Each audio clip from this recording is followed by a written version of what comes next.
और अध्यक्ष राजपूत सभा मुजफ्फरनगर। अच्छा, आज किस लिए प्रेस वार्ता? प्रेस वार्ता इसलिए बुलाई गई है कि सहकारिता के चुनाव संपन्न कराए जा रहे हैं, जिसमें लोगों को भरोसा में नहीं लिया जा रहा है और एक तरफा कानून की अनदेखी की जा रही है। आशंका ये है कि जो पर्चे कल भरे गए हैं कोऑपरेटिव बैंक के लिए, उनको निरस्त करने की प्रक्रिया अपनाई जा रही है, जैसा कि पिछले DCDF के चुनाव में हुआ। ये आशंका इसी तरह से जो है व्यक्त की जा रही है कि हमारे यहाँ भी ये प्रक्रिया अपनाई जाएगी पर्चे निरस्त कराने की। किसके दबाव में हो रहा है सब? दबाव तो माननीय मंत्री जी हमारे जो है सर्वोपरि हैं यहाँ पे ज़िले में। जो वो कर रहे हैं वही होगा। जो लोग पार्टी के हैं उनकी अनदेखी की जा रही है। जो लोग बाहर से आए हुए हैं, दूसरे अन्य दलों से आए हुए हैं, उनकी जो है प्राथमिकता है। क्यों लग रहा है ऐसा आपकी अनदेखी हो रही है?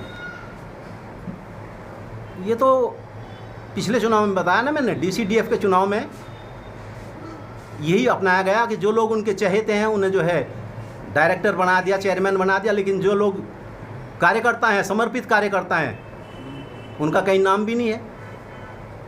अगर इस चुनाव में भी अनदेखी हुई तो फिर आगे का क्या स्टेप रहेगा आप लोगों का? आगे 2024 में जो चुनाव आ रहे हैं इसका जो है प्रतिकूल असर पड़ेगा।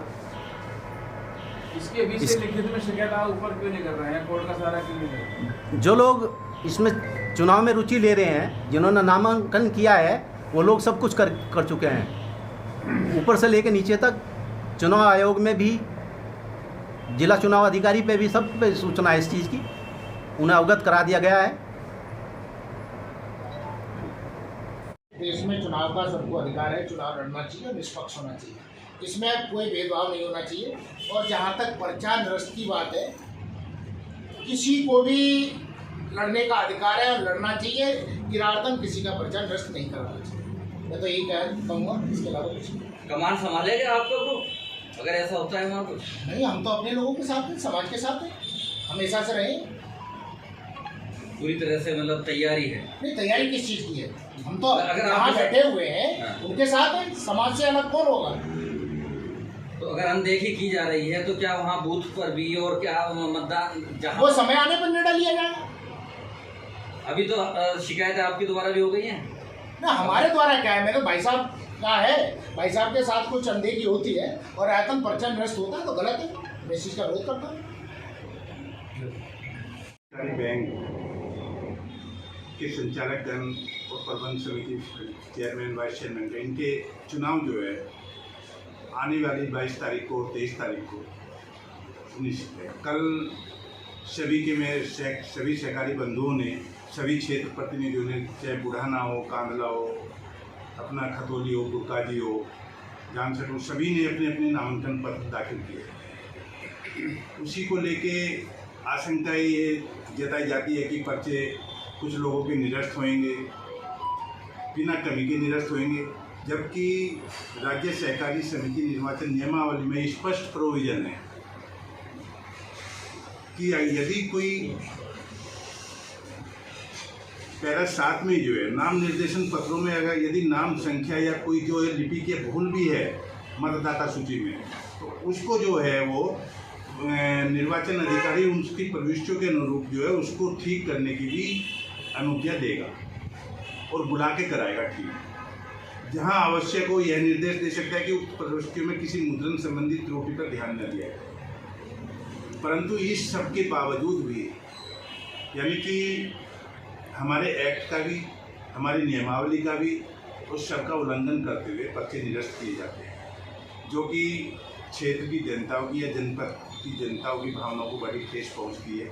और इससे सभी को अधिकार है कि संवैधानिक ढांचे में आते हुए लोकतांत्रिक व्यवस्था के से जो है सबका इलेक्शन करा जाए, सबको चुनाव लड़ने का अधिकार है। और ये एक वित्तीय संस्था है, वित्तीय संस्था में जो है बिल्कुल उसी तरह से वित्तीय संस्था में चलना चाहिए जैसे वित्तीय संस्था में चला जाता है। सारा डॉक्यूमेंट्री एविडेंस पे जो है निर्भर रहता है। और उस चीज़ को जो है मेरा जो भी हमारे माननीय निर्वाचन अधिकारी है उनसे भी ये निवेदन है कि वे किसी भी छोटी मोटी त्रुटि पे किसी भी हमारे मत यानी कि उम्मीदवार का जो पर्चा निरस्त ना करे और उनको जो है पूरा अधिकार दिया जाए कि वो अपना इलेक्शन लड़के आए और इलेक्शन लड़के जो है अपनी सहभागिता जो है डिस्ट्रिक्ट कोऑपरेटिव बैंक के लिए अपना जो है पूरा जो है उसके जो है विकास में और उसको जो है अपना योगदान प्रदान करें। आप पहले भी चेयरमैन रहे हैं, इस बाबत क्या हो रही है? इस बार ये हुई है कि अब से पहले DCDF का चुनाव हुआ है, उसमें हमारे ऐसा नहीं है कि भारतीय जनता पार्टी के ही सभी उम्मीदवार थे। भारतीय जनता पार्टी के पदाधिकारी रहते हुए भी और उनका जो है जो आवेदन है वो निरस्त किया गया है।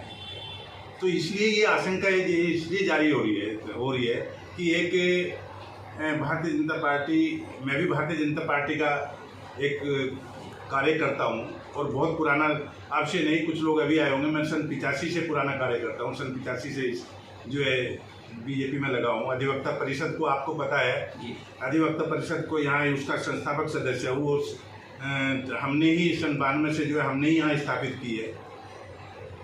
परंतु उसके बावजूद भी यानी कि बीजे सब भारतीय जनता पार्टी के ही रहेंगे, लेकिन उसके बावजूद भी जिसको हमारे प्रभावशाली व्यक्ति जिसको चाहते हैं उसका ही जो है यहाँ पे जो है वो उसको ही उम्मीदवार बना के उसको ही फिर जो है एक उस पर आप भाजपा से बिलोंग करते हैं क्या? हाईकमान को आपने इस बाबत? जी हाँ, हाईकमान को कल भी जो भी पर्चे है उनकी बाबत भी हमने, हमारा इलेक्शन कमीशन है सहकारिता का, उसको मुख्य सचिव है उनको और रजिस्ट्रार है उनको भी और DM साहब को भी जो इसके मुख्य चुनाव अधिकारी, सबको हमने मेल भी किया है और पर्चों की जो वहाँ दी है सबकी पर्चों की मेल भी की गई है और सबको अवगत भी कराया है। ऐसे कौन से प्रभावशाली व्यक्ति हैं जो प्रभावित कर सकते हैं?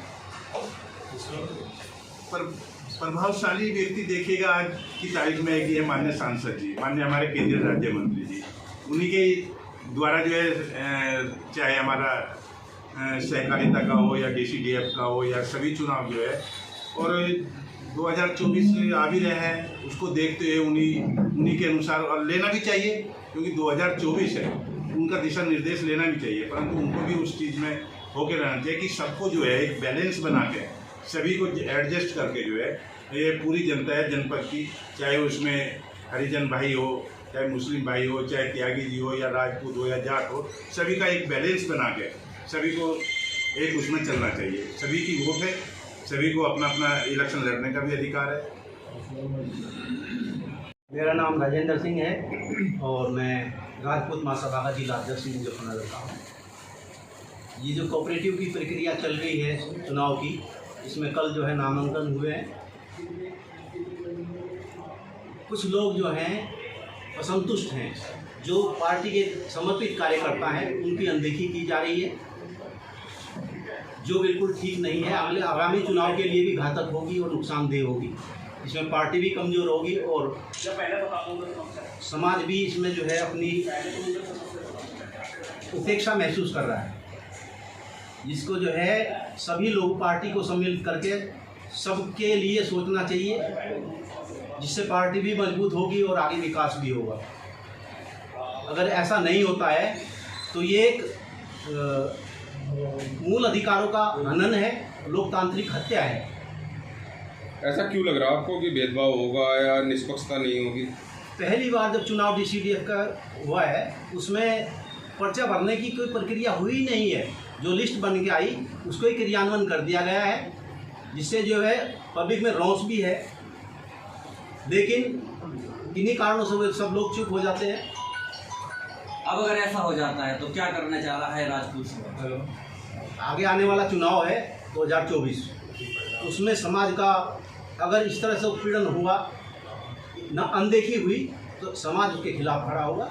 चुनाव में भी हम बहिष्कार भी करेंगे, जो भी प्रक्रिया सामने आएगी उस तरह से हम जो अमल में लाएंगे।